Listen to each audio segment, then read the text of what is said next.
আর এখানে দেখেন digital market কেবলমাত্র একটি চাকরি নয়, এটি ব্যবসা করার একটি গুরুত্বপূর্ণ উপাদান। আমরা প্রতিনিয়ত সবাই কিন্তু কোনো না কোনো ব্যবসার সাথে জড়িত হই বা হয়ে আছি। ঠিক আছে না? তো তাদের এই ব্যবসা প্রক্রিয়া সম্পর্কে জানার জন্য হলেও কিন্তু এটা আমাদের জন্য জানা জরুরি।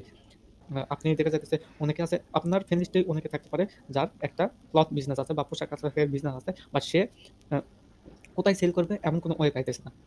বা কার দ্বারা সেল করে নিবে বা কার দ্বারা এই বিজ্ঞাপনটা দিয়ে নিবে সে তাকে খুঁজে পাইতেছে না। কিন্তু ওই যে বিশ্বাসযোগ্যতা সেইটা নাই। তো এরকম অনেক প্রতিষ্ঠানের সাথে বা নিজেও যদি ফিউচারে কখনো ব্যবসা করতে চান সেক্ষেত্রেও কিন্তু অনেক অপরচুনিটি আছে। আমি যেটা বললাম ডিজিটাল মার্কেটারটা কি?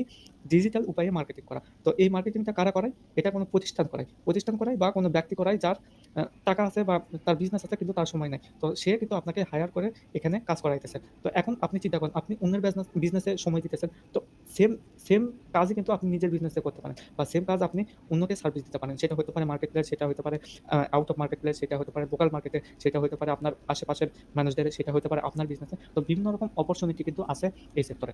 তো আশা করি বুঝতে পারছেন